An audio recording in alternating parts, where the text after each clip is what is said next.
مکتب کا خلیفہ بھی ملا جی کی طرح عجیب و غریب خصلتوں کا مالک تھا۔ ناٹے قد اور توے کی طرح سیاہ رنگ، اس آدمی کا بخت بھی اس کے چہرے کی طرح سیاہ تھا۔ جہاں جاتا نحوست اس کی پیشوائی کے لیے پہلے سے موجود ہوتی۔ جس کام میں ہاتھ ڈالتا ناکامی بڑھ بڑھ کر قدم چومتی۔ اس کے باپ نے کئی کاریگروں کے پاس بٹھایا کہ کوئی ہنر سیکھ کر اپنی گزر اوقات کا ذریعہ پیدا کرے، مگر خیر سے دماغ ہی ایسا نہ پایا تھا کہ صنعت و حرفت کی پیچیدگیوں کو سمجھ سکتا۔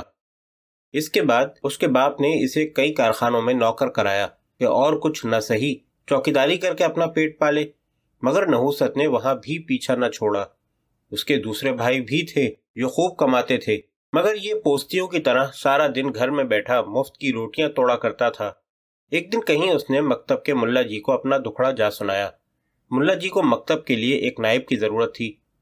انہوں نے اسی کو غنیمت جانا اور اس سے کہنے لگے، تم ہمارے یہاں آ جاؤ، میں لڑکوں کو قرآن کریم پڑھاتا اور حفظ کراتا ہوں، تم انہیں عربی لکھنا پڑھنا سکھا دیا کرو، ان کا سبق سن لیا کرو، ان کی نگرانی کیا کرو کہ کہیں وہ میری غیر حاضری میں کھیل کود میں تو وقت ضائع نہیں کرتے۔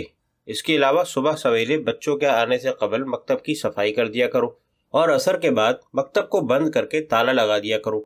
میں اس کے معاوضے میں تمہیں آمدنی کا حصہ دے دیا کروں گا۔ اندھا کیا چاہے دو آنکھیں۔ خلیفہ کو پہلے ہی روزگار کی تلاش تھی۔ اس نے ملا جی کی پیشکش فوراً قبول کر لی اور قول و قرار کے بعد ملا جی کی نیابت کے طور پر کام شروع کر دیا۔ دونوں ساتھ ساتھ کام تو کر رہے تھے، لیکن من تیرا پاجی بگویم تو میرا پاجی بگو والا حال تھا۔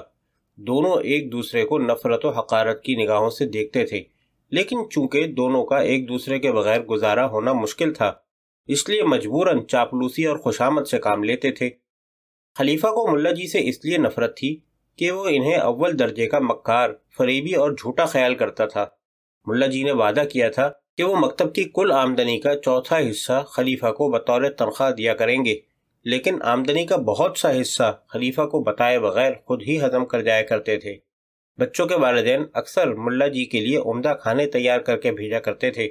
ملا جی انہیں اکیلے ہی چٹ کر جاتے اور غریب خلیفہ کو ان کی ہوا بھی نہ لگنے دیتے تھے۔ ادھر ملا جی کا یہ حال تھا کہ اگر ان کا بس چلتا تو وہ خلیفہ کو کچا ہی چبا ڈالتے۔ ہوتا یہ تھا کہ جب دوپہر کو دونوں کھانا کھانے بیٹھتے تو خلیفہ ملا جی کے اندھے پن سے فائدہ اٹھا کر روٹیاں چرا لیتا اور انہیں کسی دوسرے وقت مزے سے کھاتا۔ اس کے علاوہ اگر کوئی مزیدار یا نفیس چیز دسترخوان پر ہوتی تو اس کا بھی بہت سا حصہ خود ہی ہتھیا لیتا۔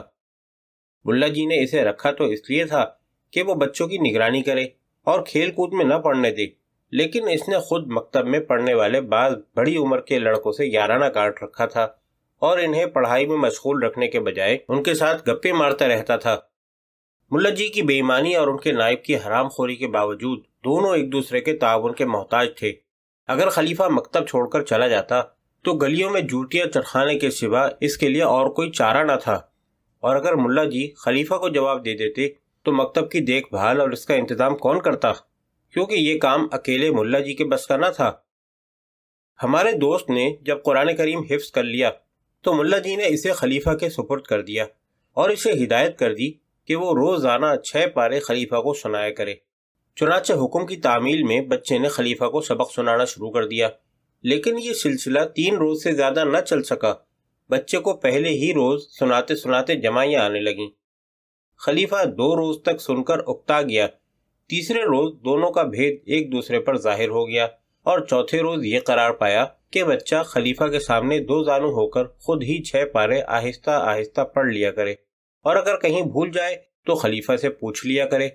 چنانچہ اب بچے کا روزانہ کا یہ معمول ہو گیا کہ وہ صبح آ کر خلیفہ کو سلام کرتا اور اس کے سامنے 2 زانو ہو کر ہونٹوں کو اس طرح حرکت دینے لگتا جیسے قرآن کریم پڑھ رہا ہو۔ خلیفہ کو دکھانے کے لیے کبھی کبھی اس سے کوئی لفظ بھی پوچھ لیتا۔ ملا جی ظہر کی نماز سے پہلے مکتب میں آیا کرتے تھے۔ آتے ہی وہ بچے کو بلاتے اور پوچھتے، تم نے آج کا سبق پڑھ لیا؟ بچہ جواب دیتا، جی ہاں۔ کہاں سے کہاں تک پڑھا ہے؟ ملا جی دوبارہ استفسار کرتے۔ بچہ بتا دیتا کہ فلاں سورت سے فلاں سورت تک پڑھا ہے، اور ملا جی مطمئن ہو کر دوسرے لڑکوں کو سبق پڑھانے میں مشغول ہو جاتے۔ مکتب میں رہ کر اور ملا جی کے عادات و خصائل دیکھ کر خلیفہ نے بھی ہاتھ پیر نکالنے شروع کر دیے تھے۔ پہلے تو اس نے بچے کا سبق سننے کے جھنجھٹ سے نجات حاصل کی، لیکن اسی پر اکتفا نہ کرتے ہوئے اس نے لڑکے کی حالت کا اندازہ لگا کر اس سے رشوت وصول کرنے کی ٹھانی۔ وہ وقتاً فوقتاً اسے اس قسم کی دھمکیاں دینے لگا کہ میں ملا جی سے تمہاری شکایت کروں گا اور کہوں گا کہ تمہیں فلاں صورت یاد نہیں رہی اور قرآن کریم کا فلاں حصہ تم بالکل بھول گئے ہو۔ ادھر حال یہ تھا کہ نگرانی ختم ہونے کی وجہ سے لڑکے کو ایک صورت تو کیا پورا قرآن کریم ہی بھول گیا تھا، اور اس کا کوئی حصہ بھی اسے پوری طرح یاد نہ تھا۔ وہ جانتا تھا کہ اگر کسی دن ملا جی نے اس کا امتحان لے لیا تو پھر اس کی خیر نہ ہوگی۔ اس ڈر کے باعث وہ ہر طرح خلیفہ کی خوشامد میں لگا رہتا تھا اور اس کا منہ بند رکھنے کے لیے اسے مختلف قسم کی سوغاتیں لا کر دیا کرتا تھا۔ کبھی روٹی لا دی، کبھی کھجوریں لا دی، کبھی اپنے جیب خرچ کے پیسے اس کے حوالے کر دیے۔ گرمیوں کے موسم میں شربت بنانے کے لیے مصری کی ڈلیاں لا دیں، حتیٰ کہ بعض اوقات تو اسے دوپہر کا کھانا بھی اس ڈر سے خلیفہ کے حوالے کرنا پڑتا تھا کہ کہیں وہ ملا جی سے اس کی شکایت نہ جڑ دے۔ لیکن جو چیز مقدر میں ہو وہ تو بہرحال ہو کر ہی رہتی ہے۔ جمعرات کا دن تھا۔ ہمارے دوست نے حسب معمول خلیفہ کے سامنے بیٹھ کر سبق یاد کیا اور ملا جی کو بھی یہ اطمینان دلا کر کہ اس نے آج کا سبق دہرا لیا ہے، کھیل کود میں مصروف ہو گیا۔ چھٹی ہونے پر سیدھا اپنے گھر جانے کے بجائے وہ دوستوں کے ساتھ عصر کی نماز پڑھنے جامع مسجد میں چلا گیا۔ وہ اکثر جامع مسجد میں چلا جاتا اور وہاں مینارے پر چڑھ کر دور دور کے مناظر سے لطف اندوز ہوتا تھا۔ آج بھی وہ اپنی جوتیاں مسجد کے ایک کونے میں رکھ کر مینارے پر چڑھ گیا۔ کچھ دیر کے بعد نیچے اترا اور نماز پڑھی۔ نماز پڑھنے کے بعد جب جوتیاں دیکھیں تو غائب۔ مسجد کا کونا کونا چھان مارا مگر کہیں ہوتی تو ملتی۔ مجبوراً ننگے پیر گھر واپس آنا پڑا۔ گھر میں داخل ہوتے ہی باپ نے پوچھا، جوتیاں کہاں ہیں؟ اس نے اس خیال سے کہ اگر سچ بولوں گا تو پٹوں گا کہہ دیا، مکتب میں بھول آیا۔ خیر بات آئی گئی ہو گئی اور بچہ اپنے بہن بھائیوں کے پاس جا کر کھیل کود میں مصروف ہو گیا۔ تھوڑی دیر بعد اسے اس کے باپ نے آواز دی۔ وہ کھیل کود چھوڑ کر باپ کے پاس پہنچا تو باپ نے پوچھا، آج تم نے مکتب میں کیا پڑھا؟ لڑکے نے جواب دیا، آج میں نے آخری 6 پارے پڑھ کر قرآن کریم کا ایک دور ختم کر لیا۔ باپ نے پوچھا، اس کا مطلب یہ ہے کہ اب تمہیں قرآن کریم پوری طرح حفظ ہو گیا ہے؟ لڑکے نے جواب دیا، جی ہاں۔ باپ نے کہا، سورہ سبا سناؤ۔ مگر وہاں ایک سورہ سبا کیا، لڑکا پورا قرآن کریم ہی بھول چکا تھا، وہ ایک لفظ بھی منہ سے نہ نکال سکا۔ باپ نے کہا، اگر سورہ سبا یاد نہیں تو سورہ فاتر پڑھو۔ وہاں بھی یہی حال تھا۔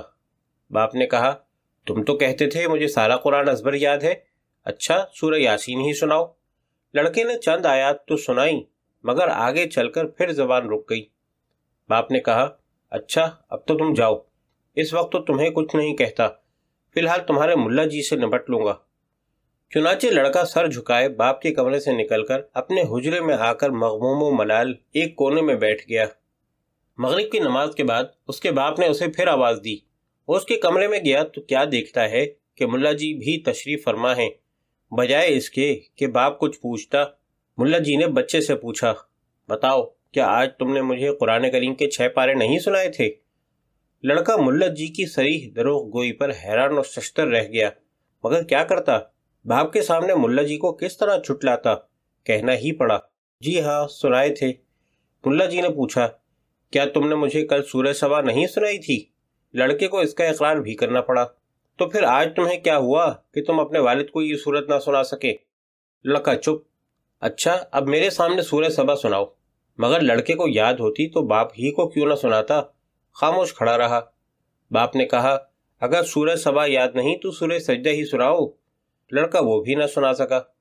یہ دیکھ کر باپ کا پارا یکدم چڑھ گیا اور وہ ملا جی سے مخاطب ہو کر کہنے لگا، یہ سب تمہارا قصور ہے، میں اسے تمہارے پاس اس لیے بھجواتا تھا کہ تم ہر طرح اس کی نگرانی کرو گے، لیکن آج معلوم ہوا کہ یہ مکتب میں جا کر پڑھنے لکھنے کے بجائے کھیلتا کودتا پھرتا ہے۔ اگر تم اس کی صحیح نگرانی کرتے تو اس کی یہ حالت کیوں ہوتی؟ آج یہ ننگے پاؤں گھر واپس آیا اور میرے پوچھنے پر اس نے کہا کہ میں اپنی جوتیاں مکتب میں بھول آیا ہوں۔ جب تم ایسی معمولی باتوں کی بھی نگرانی نہیں کر سکتے تو پڑھائی کی نگرانی کیا خاک کرتے ہوگے؟ ملا جی یہ سن کر بولے، میں خدائے پاک کی قسم کھا کر کہتا ہوں کہ میں نے اسے کبھی اپنی نظروں سے اوجھل نہیں ہونے دیا اور ہر طرح اس کی نگرانی کی، آج میں چھٹی ہونے سے ذرا پہلے مکتب سے اٹھ کر چلا آیا، ورنہ مجال تھی کہ آپ کا لڑکا ننگے پیر چلا آتا۔ پڑھائی کی طرف سے بھی میں نے کبھی غفلت نہیں برتی، میں روزانہ اس سے سبق سنتا ہوں، اور جب تک یہ سبق یاد نہیں کر لیتا چھٹی نہیں دیتا۔ باپ نے یہ سن کر جواب دیا، مجھے تو تمہاری ایک بات کا بھی یقین نہیں۔ ملا جی کہنے لگے، اگر میں نے آپ سے آج تک ایک مرتبہ بھی جھوٹ بولا ہو تو میری بیوی پر 3 طلاق۔ میں آپ سے سچ سچ کہہ رہا ہوں کہ میں آپ کے لڑکے سے 6 پارے روزانہ سنتا ہوں۔ باپ نے کہا، اگر سنتے ہوتے تو یہ نوبت نہ آتی۔ ملا جی نے کہا، استغفر اللہ، آپ کا یہ خیال ہے کہ آپ کے یہاں سے مجھے ماہ بماہ تنخواہ ملتی ہے، وہ مجھے اپنی بیوی سے زیادہ عزیز ہے، حالانکہ میں ابھی آپ سے کہہ چکا ہوں کہ اگر میں نے ایک بار بھی آپ سے جھوٹ بولا ہو تو میری بیوی پر 3 طلاق۔ باپ نے جواب دیا، ملا جی ان باتوں کو چھوڑو، لڑکا کل سے تمہارے مکتب میں پڑھنے نہیں جائے گا۔ یہ کہہ کر وہ اٹھ کھڑا ہوا، اور ملا جی نے بھی بصد حسرت و یاس اپنے گھر کی راہ لی۔ صرف لڑکا اپنی جگہ پر بیٹھا رہ گیا۔ دنیا بھر کے خیالات اس کے ذہن سے نکل چکے تھے۔ اگر کوئی خیال رہ گیا تھا تو صرف یہ کہ ملا جی نے کتنی آسانی سے اپنی بیوی کو 3 طلاقیں دے دی ہیں۔ باپ نے لڑکے کے لیے ایک اور حافظ صاحب کا انتظام کیا، جو روزانہ گھر پر آ کر اثر نو لڑکے کو قرآن کریم حفظ کراتے تھے۔ اثر کے وقت ملا جی کے مکتب سے اس کے سابق ہم سبق آ جاتے اور وہ ان کے ساتھ کھیل کود میں مشغول ہو جاتا، کیونکہ اسے پکا یقین تھا کہ اس کے والد اسے کبھی مکتب میں نہیں بھیجیں گے۔ اس لیے ملا جی اور ان کے خلیفہ کے بارے میں اس کی زبان قینچی کی طرح چلتی تھی، اور وہ ان کے مکر و فریب، حرص و طمع اور دروغ گوئی کی داستانیں مزے لے لے کر اپنے دوستوں کو سناتا تھا، اور اس کے دوست بھی اس کی ہاں میں ہاں ملاتے تھے۔ لیکن عیش اور مسرت کا یہ زمانہ دیر پا ثابت نہ ہوا۔ ملا جی زیادہ دیر تک صبر نہ کر سکے، کیونکہ ہمارے دوست کے مکتب سے اٹھ جانے کی وجہ سے ان کی آمدنی میں بہت فرق آ گیا تھا۔ اس لیے انہوں نے بعض آدمیوں کے توسط سے لڑکے کے والد سے التجائیں کرنی شروع کی کہ وہ اپنے لڑکے کو دوبارہ مکتب میں بھیجنا شروع کریں۔ بالآخر والد کا دل بھی نرم پڑ گیا، اور انہوں نے لڑکے کو دوبارہ ملا جی کے سپرد کر دیا۔ اگر معاملہ اسی حد تک رہتا تب بھی کوئی بات نہ تھی، لیکن ہوا یہ کہ اس کے ہمجولیوں نے جو شام کو آ کر اس کے ساتھ کھیلا کرتے تھے، وہ تمام باتیں ملا جی اور خلیفہ کے سامنے دہرانی شروع کر دیں جو ہمارے دوست نے ان کی شان میں کہی تھیں۔ شرمندگی کے مارے اس کا برا حال ہوتا، مگر کیا کر سکتا تھا۔ ان تمام واقعات سے ہمارے دوست کو اندازہ ہو گیا کہ بزرگوں کی باتوں اور قسموں پر اعتبار کرنا انتہائی نادانی اور حماقت ہے۔ اس کے والد نے قسم کھائی تھی کہ ان کا لڑکا آئندہ ہرگز مکتب میں پڑھنے نہ جائے گا، لیکن چند ہی دنوں میں ان کی قسم ٹوٹ گئی، اور لڑکا دوبارہ ملا جی کی جھڑکیاں اور گالیاں کھانے کے لیے مکتب میں آ گیا۔ تقدس مآب ملا جی نے فرمایا تھا کہ اگر انہوں نے زندگی میں ایک بار بھی جھوٹ بولا ہو تو ان کی بیوی پر 3 طلاق، حالانکہ انہیں معلوم تھا کہ وہ جو کچھ کہہ رہے ہیں صریح جھوٹ ہے، اور تو اور اس کے ہمجولی جن کی اس سے دانت کاٹی روٹی تھی، اور جو ہر روز اس کے پاس آ کر ملا جی اور خلیفہ کی باتیں سنایا کرتے تھے، اب انہی ملا جی اور خلیفہ سے اس کی چغلیاں کھایا کرتے اور اسے پٹتے دیکھ کر ہنسا کرتے تھے۔ اسے اپنے بہن بھائیوں سے ہمدردی کی کچھ امید تھی، لیکن اسے چڑھانے میں وہ بھی دوسروں سے کم نہ تھے۔ ان حالات میں ہمارے دوست کے لیے صبر اور خاموشی کے سوا اور کوئی چارہ نہ تھا۔